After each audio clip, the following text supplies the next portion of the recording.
Quiero iniciar esta predicación, uno de vosotros será, contándoles una historia de la vida real.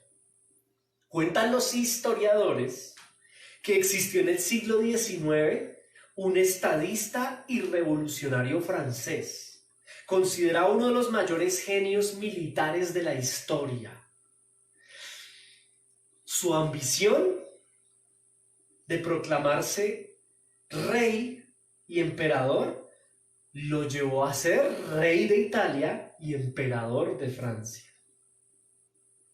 Aún esta persona logró tomar poder en gran parte de Europa. Su nombre fue Napoleón Bonaparte, nombrado por las monarquías europeas como el usurpador Bonaparte, pues su fama de traidor le llevó a obtener semejante apodo. Y es que cuenta la historia que en una ocasión la ambición de Napoleón Bonaparte era tanta que quería tomar posesión de Portugal, la nación de Portugal. Y para poder tomar a Portugal debía pasar por España. Dice la historia que Napoleón golpea y le pide el favor a la monarquía española para que lo dejen pasar y tomar así Portugal. Pidió permiso. Los españoles, confiados y queriendo tener amistad con Napoleón, le permiten pasar con las tropas por España.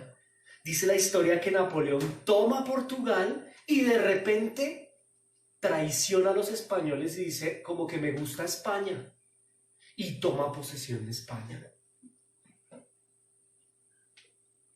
Historias reales como la anterior ponen en evidencia traidores y traiciones que marcaron la historia y el rumbo del mundo, del planeta. Pero ninguna historia de traidor está tan trascendental y tan famosa como lo es la historia que vamos a ver hoy. La historia de Judas Iscariote, la traición de Judas. Y es que Judas, teniendo el gran privilegio de ser de los 12 del mismo Dios encarnado, Judas siendo uno de los 12 discípulos más próximos del Señor, después de convivir 3 años y medio con Cristo, después de observar los milagros que hacía Jesús, que además eran garantía y evidencia de su deidad, después de oír todas las enseñanzas del Cristo, tanto las públicas como las privadas, con todo ello, Judas traiciona al Señor, revelando las profundidades del mal que puede haber en el corazón del hombre, del ser humano. Este es Judas, el traidor. Y aquí podemos hacernos 2 preguntas. La primera de ellas, si al parecer Judas no se sentía atraído por Cristo espiritualmente hablando, ¿por qué lo seguía?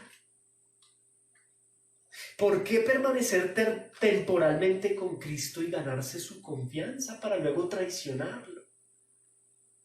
Pues hay varias razones, mis hermanos. Así como Napoleón tuvo razones para traicionar a los españoles y tomar posesión de España, la razón por la cual Judas seguía a Cristo y permanecía temporalmente con él ganándose su confianza era, por un lado, como la mayoría de las multitudes, Judas termina siendo uno más de la multitud. Es decir, Judas esperaba que Jesús derrocara a los romanos y restaurara la soberanía política de Israel para beneficiarse ahí. Él creía que Jesús venía como Mesías político y él pensaba, si yo me quedo con el Señor 3 años, cuando Él derroque a los romanos y se convierta en político, yo voy a ser beneficiado. Por eso permaneció con el Señor por un tiempo. Otra razón por la cual Judas siguió a Jesús por un tiempo fue motivado por su avaricia individual, el deseo de poder y de ambición que pudiera obtener de la mano del Señor. Esa ambición mundana Otra razón por la cual Judas se mantuvo temporalmente con Cristo, siendo uno más del montón, es que no le interesaba el reino.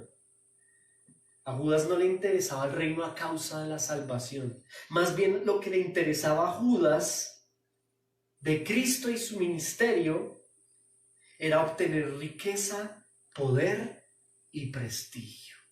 Ese era el interés de Judas. Beneficiarse, y aún como lo hemos estudiado, robaba de la bolsa de las ofrendas. Ese es nuestro contexto, mis hermanos, en este momento en Juan capítulo 13, del verso 18 al 30. Estamos ante un traidor. En una cena, la cena del Pesaj. Ya no es público Cristo en su ministerio, ahora está en lo privado, con sus 12 discípulos. Y uno de ellos, el que acabamos de describir, el mayor profesional para mentir, el más hábil profesional para lograr aparentar ante Cristo y los discípulos que era un piadoso, cuando en realidad era un traidor. Ese es el desarrollo de nuestro pasaje, la introducción al desarrollo de nuestro pasaje hoy. Y quiero pedirle que se conecte porque esto es tremendo lo que vamos a aprender hoy. La predicación desde el desarrollo y la conclusión. Vamos a ver 2 partes en el desarrollo y 2 partes en la conclusión.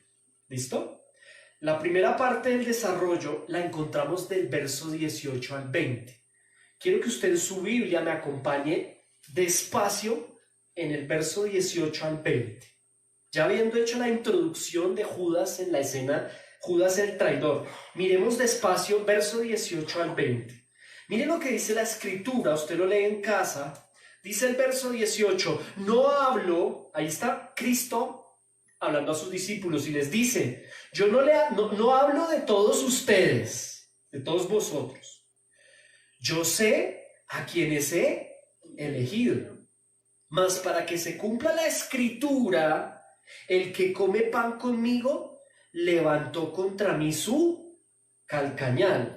Verso 19, desde ahora yo les digo, vea, él les está advirtiendo, desde ahora yo les digo antes de que suceda la traición, para que cuando suceda, creáis que yo soy. De cierto os digo, el que recibe al que yo enviare, me recibe a mí, y el que me recibe a mí, recibe al que me envió. La primera parte del desarrollo de este pasaje, lo primero que aprendemos es lo siguiente: la providencia de Dios. Esto es lo primero que vamos a aprender hoy aquí.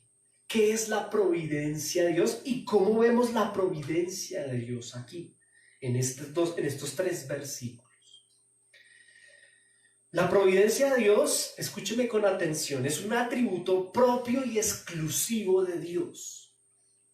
¿Qué es la providencia de Dios? Un atributo exclusivo de Dios. Es decir, la persona de Dios es la única que tiene este atributo de ser providente. La providencia de Dios es un atributo. Significa, o viene la palabra etimológicamente hablando, viene de previsión. Previsión. La palabra es usada para denotar la idea bíblica de la sabiduría y el poder de Dios que continuamente ejerce sobre su creación. La providencia de Dios trata del cuidado y la supervisión de Dios a toda su obra, desde el momento de la creación hasta el futuro en la eternidad. Es decir, la providencia de Dios tiene que ver con que Dios está en el asunto. Dios tiene control del asunto.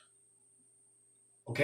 Esa es la providencia de Dios. Y en estos versículos del 18 al 20 vemos la providencia de Dios, la previsión, el control absoluto de Dios aquí, encarnado en el Hijo. Profundicemos un poco más acerca del término providencia. La doctrina de la providencia es diferente y contraria escuche esto, al concepto del deísmo. ¿Cuál es ese concepto del deísmo? Los deístas defienden un pensamiento ligado a un Dios que creó, pero se desentendió de su creación. Es decir, hay un Dios que crea, pero se va, se desentiende y entrega todo al azar. La providencia que vemos, la providencia de Dios que vemos del 18 al 20, tiene que ver con todo lo contrario. No es que hay un Dios que crea y se va y deja todo al azar, sino que entendemos a la luz de las Escrituras que hay un Dios providencial. Es decir, no solo creó el mundo y sus criaturas, sino que está entre nosotros. Tiene control absoluto de todo lo que sucede.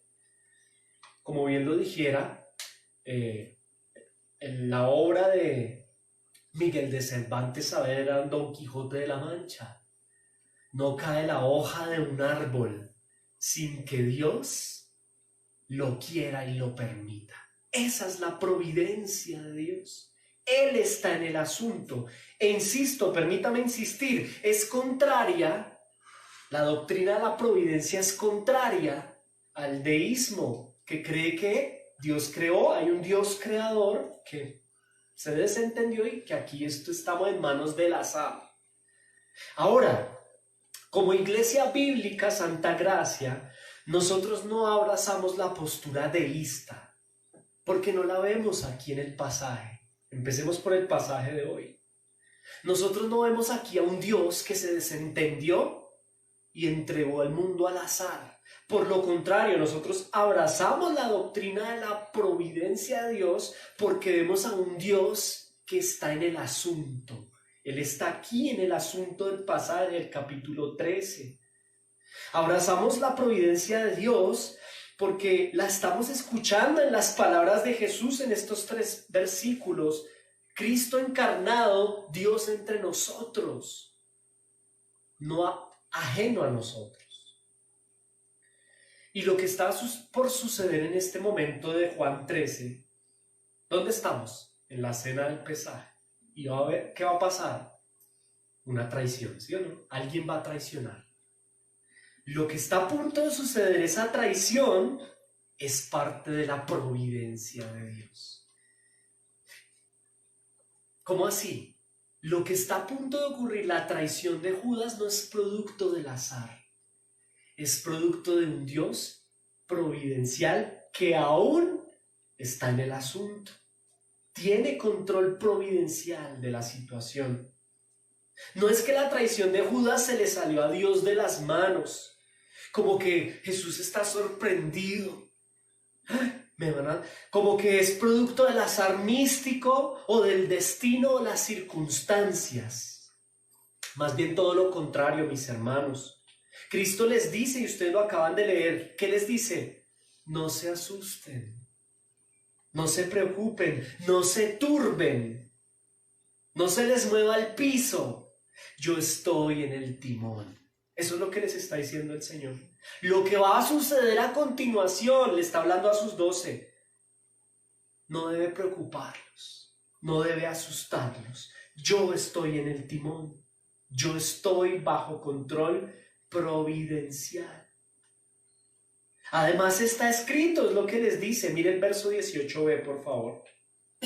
Estamos en Juan 13. Mire el verso 18, les dice: yo no les hablo de todos, yo sé a quién es escogido, mas para que se cumpla la Escritura.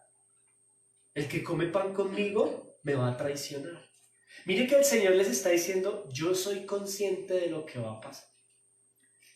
Y además está providencialmente anunciado. Aquí vemos la providencia de Dios. No es producto del azar, no es producto de las circunstancias. Aquí hay un Dios, quien es Cristo, que le advierte a sus discípulos y les dice: ¿sabe qué? Todo lo que suceda y todo lo que pase está escrito. Yo lo conozco y tiene que suceder así. No se turben, no se asusten. Ahora aquí vale aclarar algo muy importante, mis hermanos. no se debe malinterpretar la doctrina de la providencia divina, porque es que esto no quiere decir que Dios creó robots o que Judas es una marioneta manipulada por Dios para que entregue a Cristo. Entonces, como Dios tiene control providencial y está escrito, entonces como que Judas es una marioneta. No, de ninguna manera. Lo que está haciendo Judas es actuar de forma libre y responsable de sus actos. Su comportamiento y sus decisiones son libres. Él es responsable de lo que hace, pero aún así Dios tiene providencialmente el control. Esto a la razón humana es complejo de entender. ¿Cómo es posible que Judas, siendo libre, porque él tiene responsabilidad en sus acciones, él libremente y responsablemente va a traicionar a Cristo? Pero aún así, lo que les quiere decir Cristo a sus discípulos es: vea, aunque la persona que me va a traicionar lo hace libre y responsablemente, con todo ello está escrito y yo tengo control. No se asuste. No se asuste. Judas hace lo que hace por sus propios deseos, en su libertad natural y en su responsabilidad, con todo lo que acarrean sus malas decisiones, la decisión de entregar a Cristo, vender al Señor. Él lo hace de manera responsable. Judas es responsable de su situación. Pero aún Dios providencial y soberanamente tiene pleno control de la situación y además permite que suceda, pues está entre sus planes. Diga conmigo, está en sus planes. Tremendo, ¿no? Está en sus planes. Está escrito, mis hermanos, verso 18b. Está escrito, no se turbe. Dios está en control providencial de todo. Lo que funciona y sostiene en el mundo, lo sostiene un gran Dios supremo, eterno, soberano, libérrimo y providencial. Providencial. Quiero que vuelva al verso 18b, por favor. Hay algo importante aquí. No lo podemos dejar pasar. Mire lo que dice el 18b, la parte b del verso 18. El que come pan conmigo levantó su carcañal, ¿cierto? Pero mire lo que le dice antes, en el punto y coma, después de vosotros. Yo sé a quienes he elegido, mas para que se cumpla la escritura, que el que come pan conmigo me va a entregar. Ahí Cristo se está refiriendo al Salmo 41.9. Mire lo que dice el Salmo 41.9. ¿Sí lo tengo o no lo tengo? Sí, aquí está. En casa van a la Biblia, aquí en los que estamos lo vemos en la pantalla. Dice el Salmo 49.1, aún mi íntimo amigo, en quien yo confiaba, el que de mi pan comía contra mí, ha levantado su carcañal. Si observa que el Salmo, siglos antes, había anunciado lo que iba a suceder. Por eso Jesús dice, vean, yo soy Dios y providencialmente, aunque Judas es responsable de lo que va a hacer, está escrito. No se asusten. Yo sé lo que va a pasar. ¿Por qué nos cuesta entender la providencia de Dios muchas veces? Porque a veces igualamos a Dios, lo rebajamos a nuestra condición netamente humana. Y aunque Cristo fue verdaderamente hombre, también es verdaderamente Dios. Y Dios es omnisciente y además es providencial, ¿ok? Tiene control de todo lo que sucede. Está escrito y no creó robots ni marionetas. Somos responsables, Judas es responsable, pero con todo y ello está escrito y tiene que pasar. Entonces esa es la primera parte del desarrollo del sermón. Número 1, la providencia de Dios está aquí presente. Número 2, hay un segundo aspecto para aprender del pasaje que ya leímos anteriormente.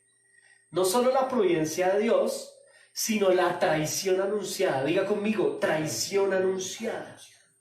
Leamos esa traición, está en del 20 al 30. Juan 13, del 20, verso 20 al 30. Mire la traición anunciada. Esto es tremendo, mi amado hermano. Dice, Cristo habla a sus discípulos y les dice, ahí todavía está Judas, no se ha ido, ya casi se va. En el último versículo, en el 30, se va. Pero miren lo que dice el 13, Jesús les dice, vosotros me llamáis maestro y señor, y bien decís, porque yo lo soy. Pues si yo, el Señor y el Maestro, he lavado, ¿sí estoy bien? ¿He lavado vuestros pies? Sí. Vosotros también debéis lavar los pies los unos a los otros, porque ejemplo os he dado, para que como yo os he hecho, vosotros también hagáis. De cierto, no, pero espérenme, yo estoy perdido, discúlpenme. Es del verso 20, por Dios. Estoy muy acelerado hoy. Verso 20, discúlpenme. Juan 13, 20. Escucha a Cristo hablar. Dice Cristo, de cierto os digo, el que recibe al que yo enviare, me recibe a mí. Y el que me recibe a mí, recibe al que me envió. Habiendo dicho Jesús esto, se conmovió en espíritu y declaró y dijo, de cierto os digo que uno de vosotros me va a entregar. Entonces los discípulos, mire esto tan chévere, se miraron los unos a los otros, dudando de quién hablaba. Y uno de sus discípulos, al cual Jesús amaba, estaba recostado al lado de Jesús. A este pues hizo señas Simón Pedro para que le preguntase quién era aquel de quien hablaba. Él entonces, recostado cerca del pecho de Jesús, le dijo, Señor, ¿quién es? Respondió Jesús, a quien yo diere el pan mojado, aquel es. Y mojando el pan, lo dio a Judas Iscariote, hijo de Simón, y después del bocado, Satanás entró en él. Entonces Jesús le dijo, Judas, lo que vas a hacer, hazlo pronto. Pero ninguno de los que estaban en la mesa entendió por qué Jesús le dice a Judas eso. Porque algunos pensaban, no, pues como Judas maneja el dinero, la plata, la bolsa, debe ser que le está diciendo vaya y compre lo que se necesita para el pesaje, o más bien dele algo a los pobres. Y cuando él, pues, hubo tomado el bocado, Judas se puso en pie y se fue. Número 2. Primero vimos la providencia de Dios. Él está en el asunto, ¿cierto? Dios está en total control. Número 2. El Señor hace algo tremendo. Dirían los muchachos de hoy en día, boletea al traidor. O más formal, anuncia la traición. Anuncia la traición anunciada. ¿Qué está haciendo el Señor Jesús públicamente? Poniendo en evidencia al traidor. ¿Y sabe qué es lo más impresionante? Que no, ni con esas las cogieron, no entendieron, no comprendieron. Ahora, quiero profundizar en este segundo punto. El autor del libro, ¿quién es? El que estamos leyendo. Juan. Es el mismo, el que está narrando esta escena, es el mismo que es muy amado por Jesús, que ahí lo dice, ¿no? Y está recostado en el pecho de su Señor. O sea, que está recostado en el pecho. Esto en literatura, ¿cómo se llama? ¿Hablar en segunda persona, Lore? ¿Tercera persona o segunda persona? En tercera persona. Está Juan hablando. O sea, Juan se sale de la escena y cuenta la historia, pero él es parte de la historia. Y aquel que escribió el Evangelio de Juan es el discípulo que está en el pecho del Señor. Cuando Cristo anuncia al traidor, lo pone en evidencia, Pedro le dice con señas a Juan, ¿quién es? Pregúntele, usted que lo tiene en el pecho, a usted que lo ama mucho. Esto no se lo digo con las palabras, se lo digo con señas. ¿Quién es? Y dice Juan, el evangelista Juan no narra algo que sí narra el evangelista, los otros evangelistas. Por ejemplo, Mateo dice que cuando Jesús dice, uno de ustedes me va a entregar, dice, Juan no lo dice, Mateo dice, ¿seré yo? Se preguntan cada uno, ¿seré yo, maestro? ¿Seré yo? Cada uno se preguntó a sí mismo, ¿seré yo? El punto acá es que el que es muy amado por Cristo y está en su pecho, hace una pregunta al Señor inducido por Pedro y le pregunta lo siguiente: Señor, ¿quién es? O sea, tú estás hablando de que alguien te va a entregar y que tú tienes providencialmente el control. Dinos quién es. Y el Señor lo hace. El Señor le responde. Ellos esperaban que dijera el nombre, pero mire lo que hace el Señor. Dice: al que yo moje el pan y le dé mi pan, el pan mojado de mi taza, él me va a traicionar. Inmediatamente moja el pan y se lo da a Judas. ¿Cierto? Eso es lo que está sucediendo, pero ellos no entendieron.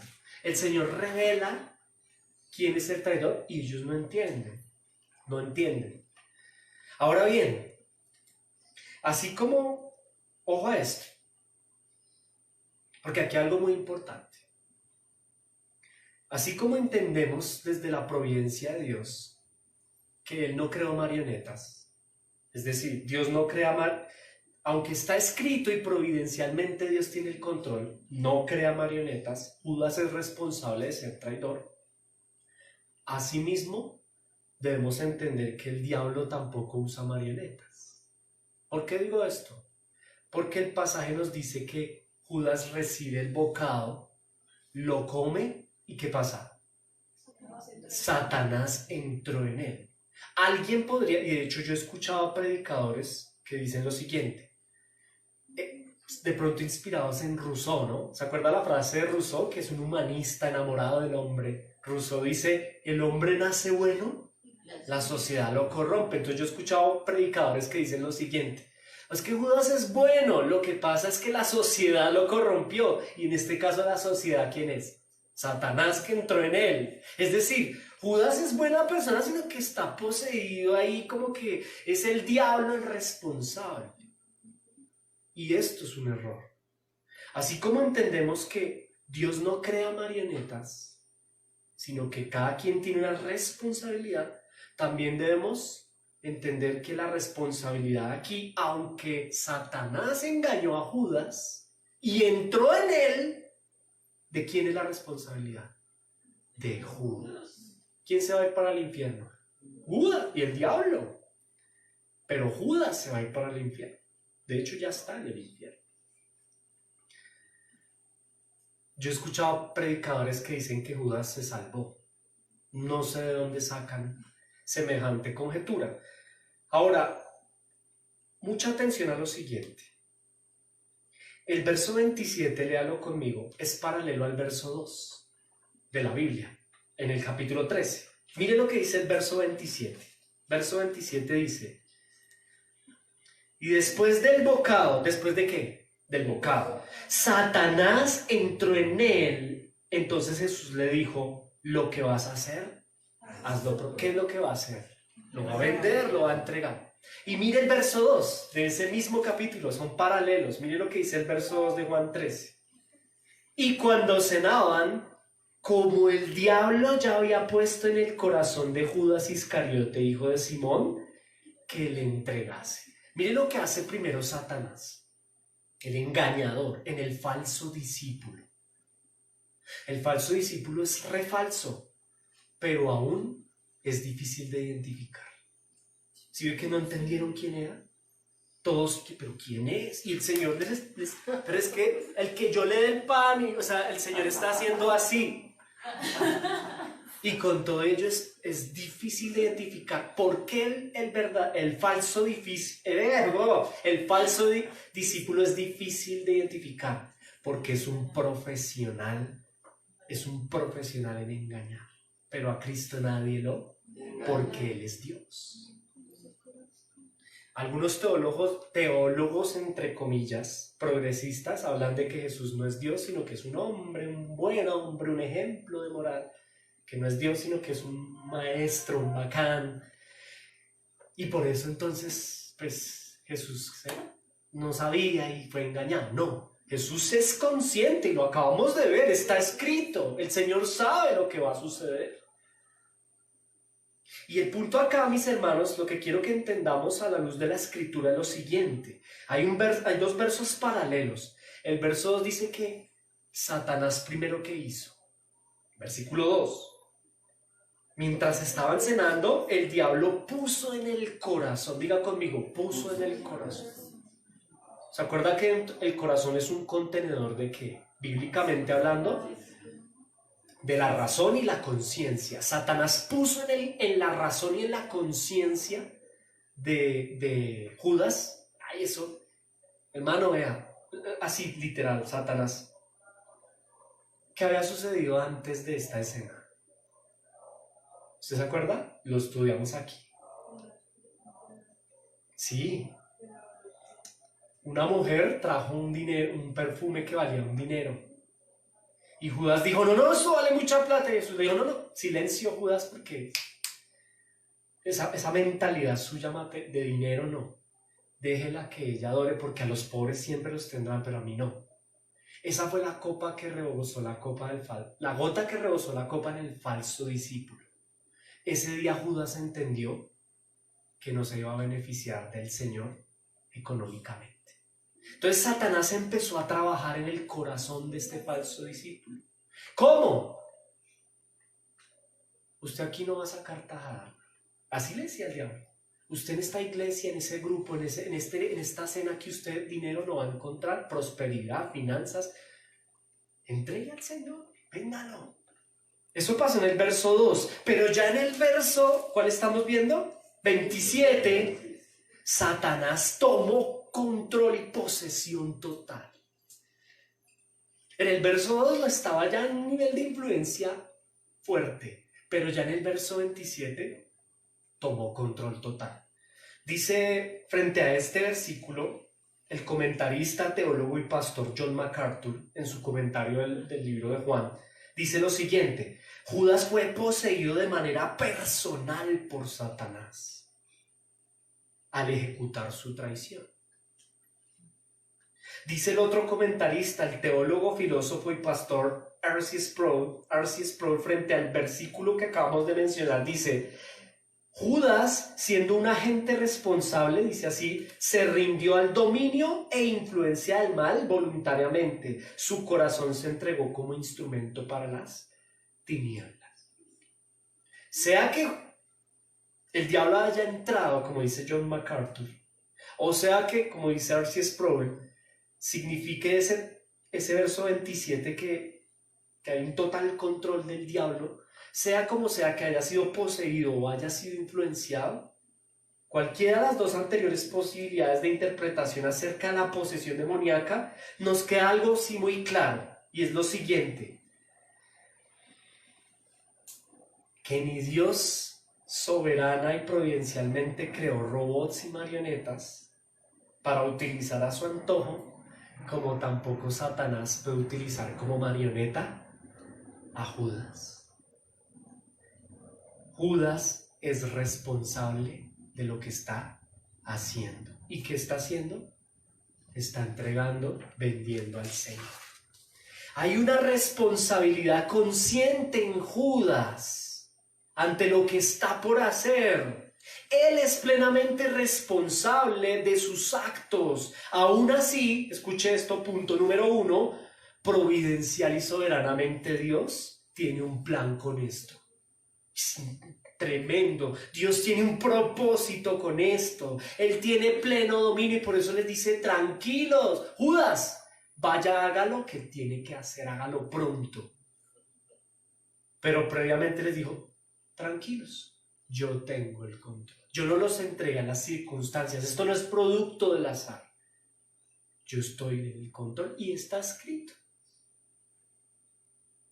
Dios tiene control sobre Satanás, sobre Judas y sobre todo lo que esté sucediendo, en favor de sus escogidos y de su iglesia, porque ese es el propósito. Él tiene un plan.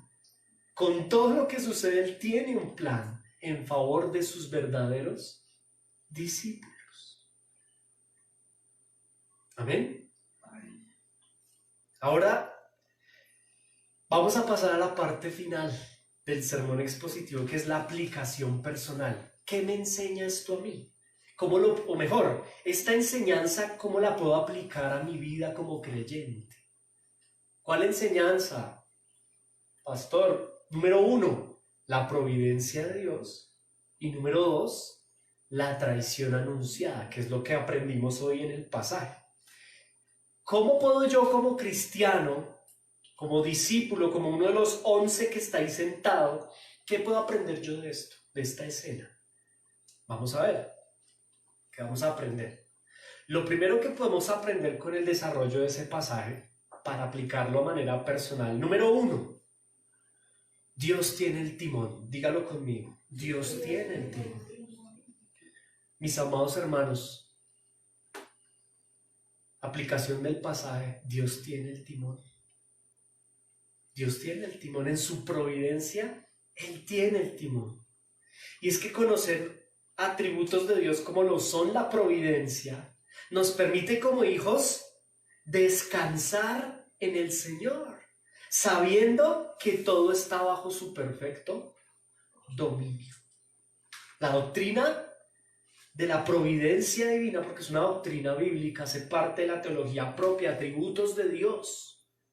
Entender que hay un atributo de Dios que se llama la providencia me permite entender también que Dios tiene el timón de mi vida, de todo lo que sucede. Dios tiene el control, tanto de lo bueno a mis ojos, me parece bueno como me parece malo. Sea que me parezca bueno o malo, Dios tiene el timón. Él tiene total control. Como hijos podemos descansar sabiendo que Él tiene un plan. Él tiene el control. Hay muchas situaciones, mis hermanos. Hay muchas situaciones que se presentan en la vida, en la Biblia y en la vida, las cuales, aunque Dios no esté de acuerdo, permite que sucedan y tiene un plan con ellas. Repito esta idea, porque Él tiene el timón. Jesús no está de acuerdo con que lo traicione Judas. Jesús amaba a Judas. Pero con todo y ello, Él permite que sucedan. ¿Por qué? Porque en su providencia Dios tiene el timón, tiene un plan. Él tiene un plan. Piensen lo siguiente. A partir de la tragedia aparente de la cruz, es una tragedia, pero a través de esa tragedia vino el triunfo de la redención. Una victoria aparente del diablo, de Satanás, vino a ser finalmente su derrota. Esa es la providencia divina. Dios, como lo dijo el célebre científico, una de las mentes más brillantes de la ciencia, de la física, dijo lo siguiente: Dios no juega a los dados. Esa es la providencia de Dios. Tal cual lo dijo Albert Einstein, Dios no juega a los dados. Es decir, Dios no juega al azar. Todo está providencialmente bajo el timón y el control de Dios. Aún la traición de Judas, aunque parece que no es bueno, con todo ello Dios tiene un plan. Hay cosas en la vida que a nosotros no entendemos, pero ¿por qué pasa esto? Pero es que esto es injusto. Decía Pedro, no, esto es injusto, y vuélele la oreja al otro, y no. Jesús lo calma, tranquilo. ¿Qué les acababa de decir antes de que llegaran los soldados? Cuando vaya a pasar, está escrito. Yo tengo un plan. Y el verdadero creyente, mi amado hermano, nosotros como hijos de Dios, número 1, entender la providencia de Dios es entender que Él tiene el timón de todo lo que pasa en el mundo, mis hermanos. Todo está bajo el control del Señor. Quiero que piensen algo para continuar comprendiendo este tema. Viaje usted como en el DeLorean, volver al futuro, volvemos al pasado, viaje en el tiempo a ese momento y siéntese en esa cena. Siéntese en el pesaje, siéntese con ellos. Haga este ejercicio en su mente. Mire esto tan hermoso y además tan difícil. Porque es que una cosa es que Mauricio hoy acá les lo predique y usted ahí sentado lo escuche, pero otra cosa es vivirlo ahí. Y piense en Pedro, mira a Pedro ahí sentado, a Juan, a Jacobo, a Santiago, a Judas y a Cristo. Emocionalmente, lo que está sucediendo, la traición, es gravísimo. Para ellos emocionalmente es un impacto tenaz. Vea, ellos dejaron sus vidas.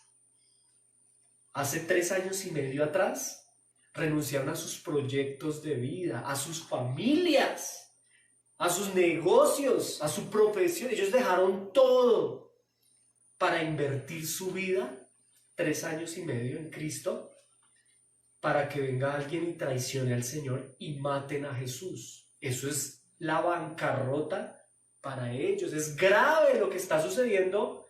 Es emocionalmente un momento duro. Es un momento difícil.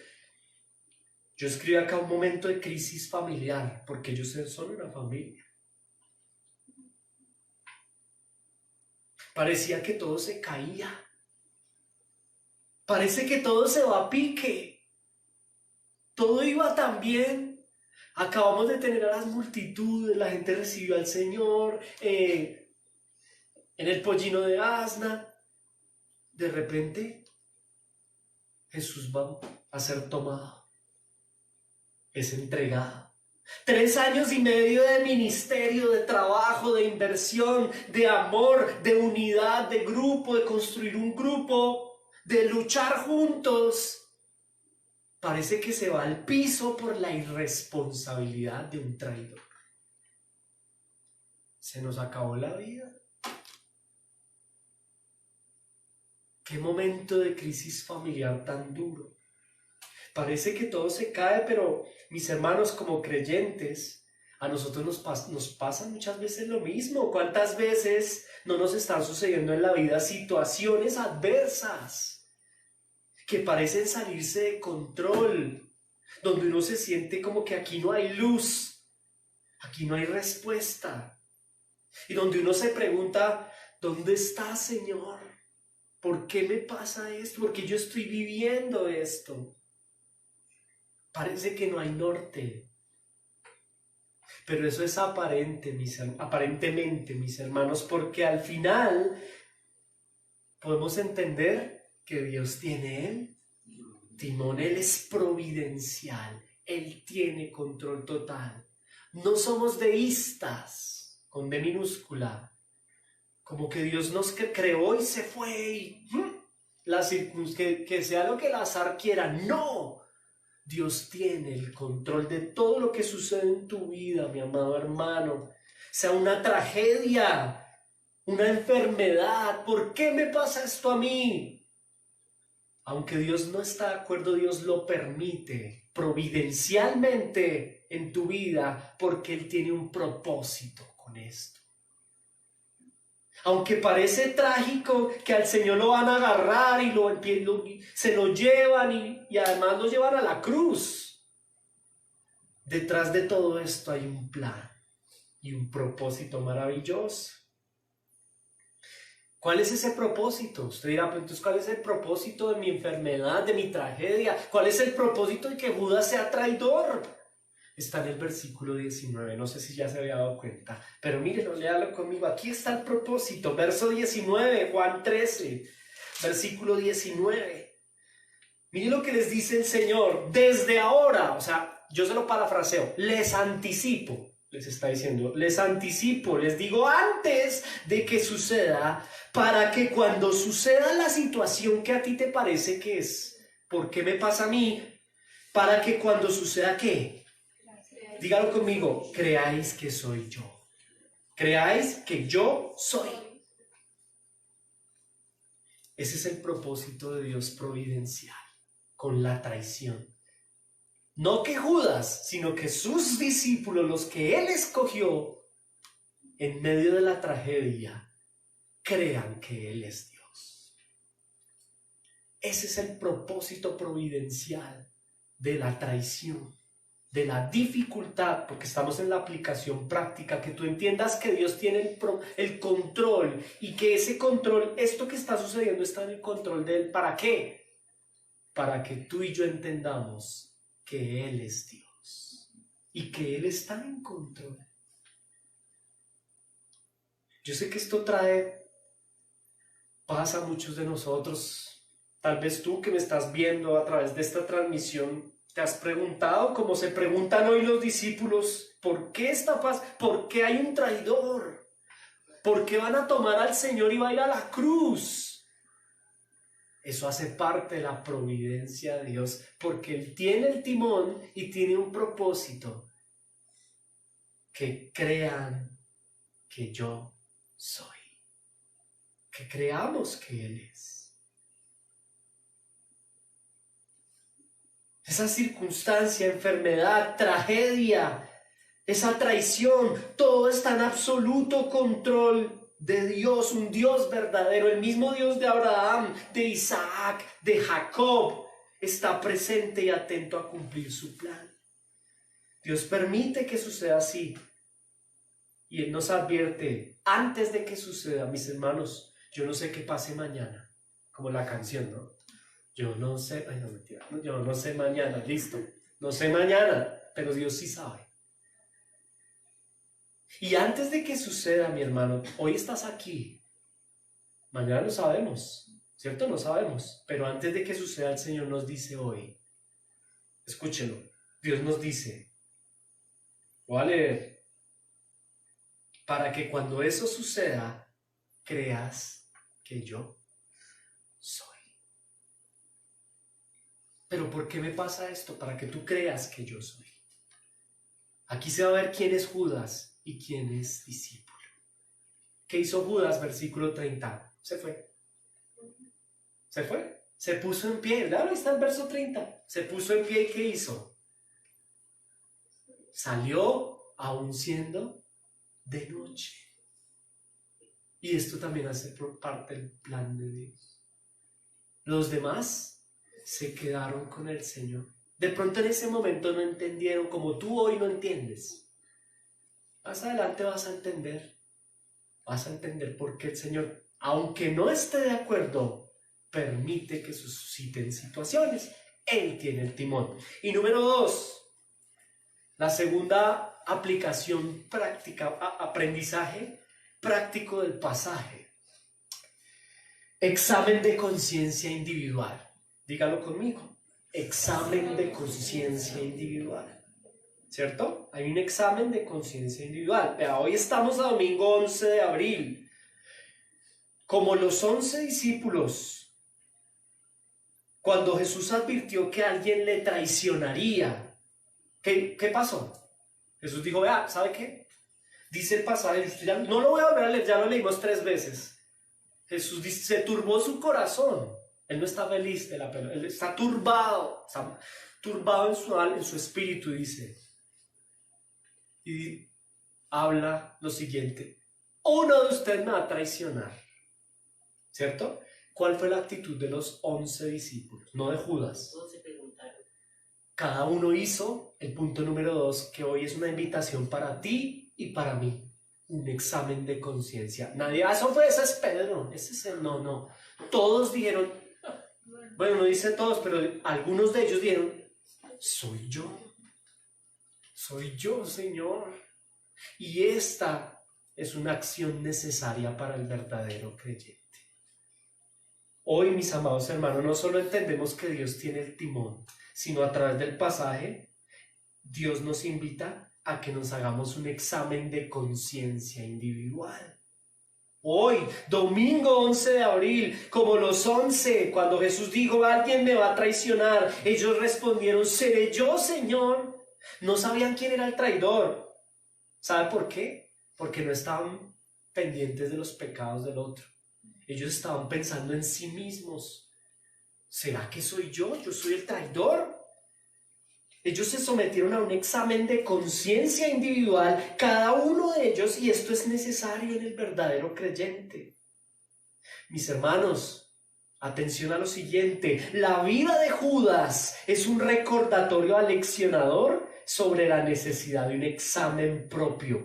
A nadie aquí estamos señalando de Judas, ¿ok?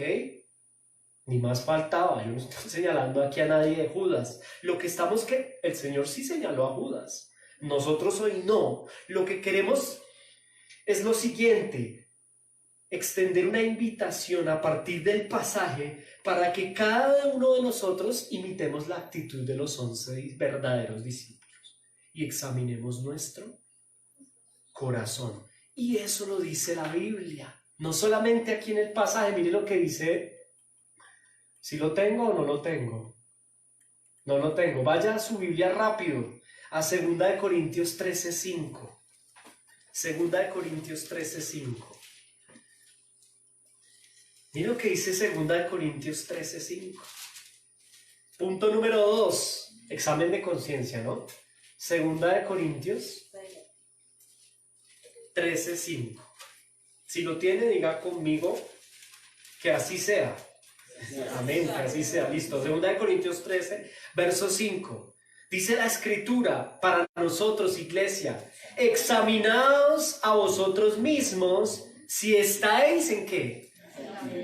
¿Qué nos está pidiendo la Biblia? Lo mismo que está pasando en la fiesta del Pesaj aquí, cuando Jesús dice: uno de ustedes es un traidor, y ellos se hacen un examen de conciencia. ¿Soy yo? ¿Soy yo el falso discípulo? Aquí la Biblia nos dice: oigan, iglesia, examínense a ustedes mismos si de verdad están en la fe. Probados a vosotros mismos. Pregunta: ¿o no conocéis a vosotros mismos que Jesucristo está entre vosotros, a menos que estéis reprobados? ¿Quién está reprobado? Judas.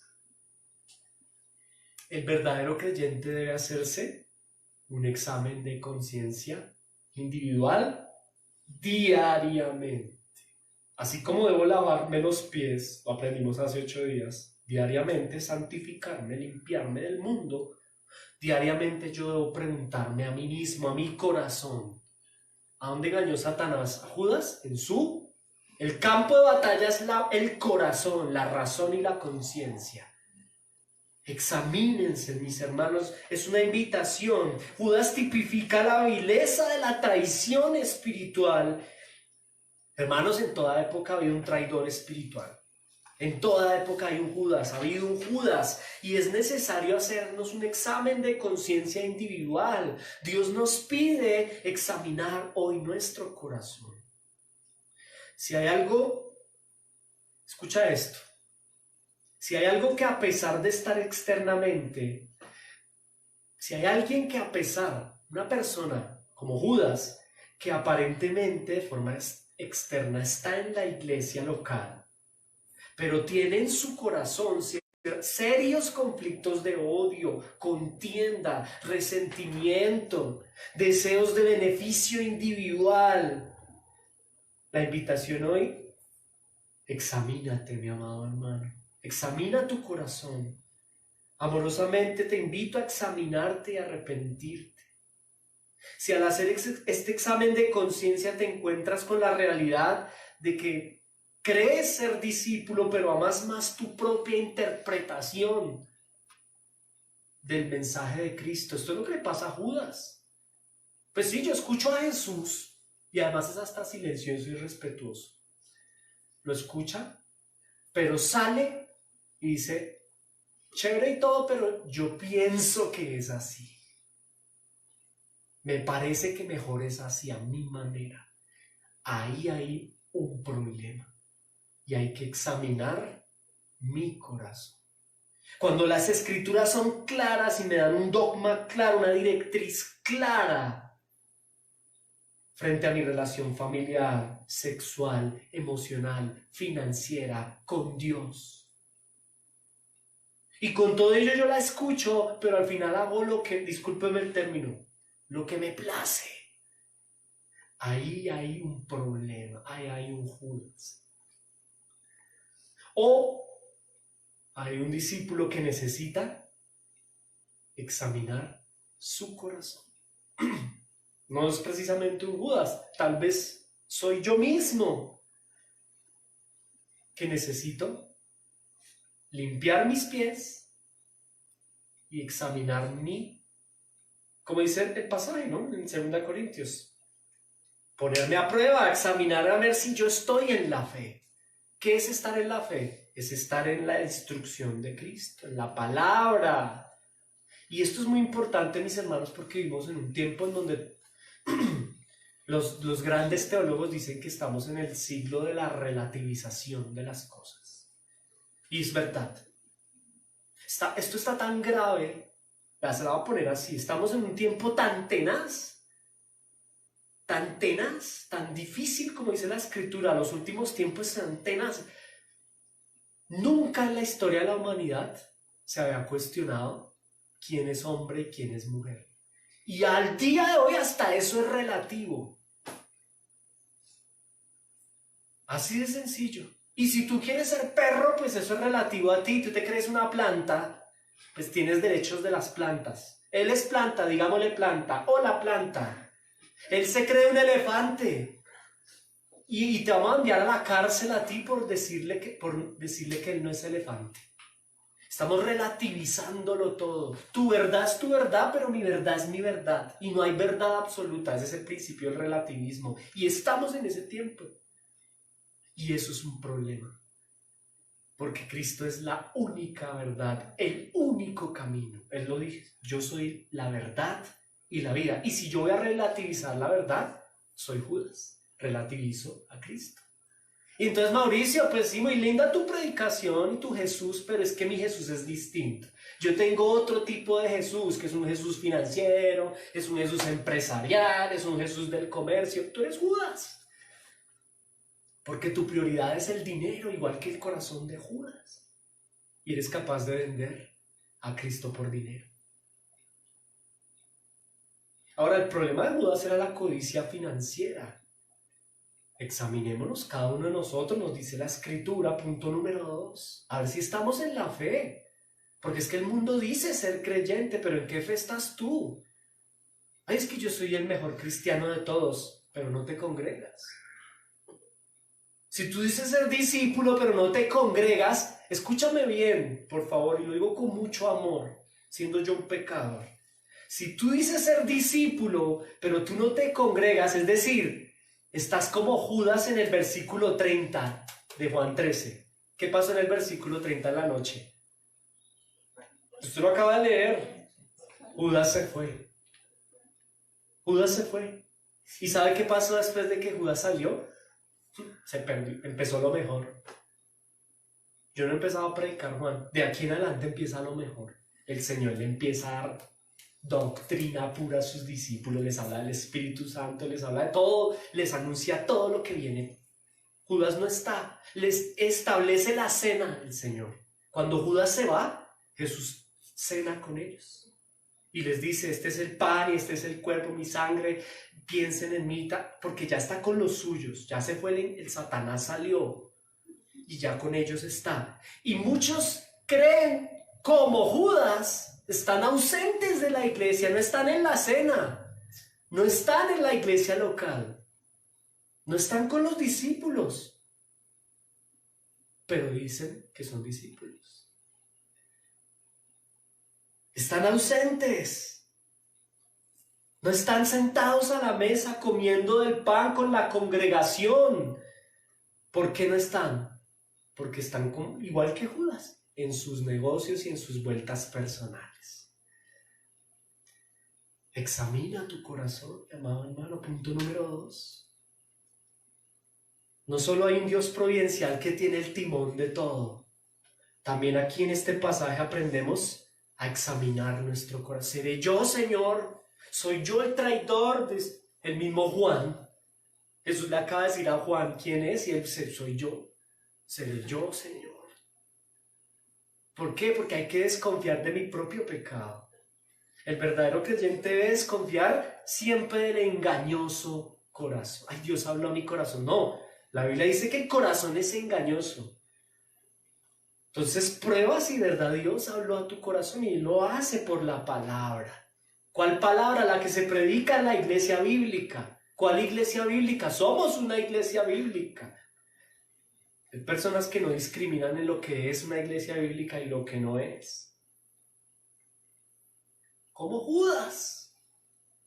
A Judas le daba lo mismo la predicación de Jesús a la predicación de Caifás.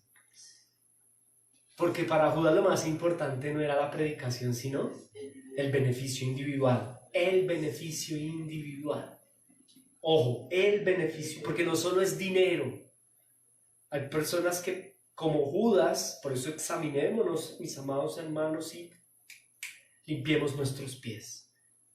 Puede que no sea el dinero, puede que mi deseo sea beneficiarme de la iglesia, de la cena, del espacio del ministerio, en otro sentido. Aquí nos ha tocado espantar con mi esposa tipos que vienen a enamorar a las chicas de nuestra iglesia. Y nos ha tocado, venga, usted que fuera de aquí, ¿a qué viene, hermano? A echar a endulzarle el oído a las hermanas. Váyase, váyase. Quieren beneficiarse. ¿Beneficiarse? ¿De qué? No sé. Examinemos nuestro corazón. Ese tipo de cristiandad al estilo Napoleón Bonaparte, que viene y cuando puede se beneficia, extrae, coge lo que quiere, lo que necesita y lo que le conviene, refleja un problema que debe ser corregido. Muerte espiritual y además condenación eterna. Falso cristianismo, satanismo. Tan exagerado, Mauricio, ¿no? ¿Qué dice el versículo? Satanás entró en el corazón de él. Eso es satanismo. La gente del común cree que el satanismo es un tipo en el Quindío que puso un templo y pone estatuas y se cuelga en el cuello símbolos y reza unas cosas y degolla corderitos. Eso no es satanismo, eso son tonterías. Tonterías de tontos que siguen a tontos. Satanismo es esto que está pasando aquí. Satanás está entre nosotros, mis hermanos. Y se viste de piedad, se viste de cristiano, pero al final vive como a él en su ego le place y le parece. Quiero hacerle una pregunta final, mi amado hermano. No sin antes, te digo de parte de Dios, aún tienes una oportunidad, tú que me escuchas a través de esta predicación. Tienes una oportunidad de abandonar esa soberbia, ese pecado al cual te aferras. Enamorado como Judas de sus monedas, ven a Cristo en arrepentimiento. Ven a Cristo en arrepentimiento. Ven, arrepiéntete y ven a Cristo.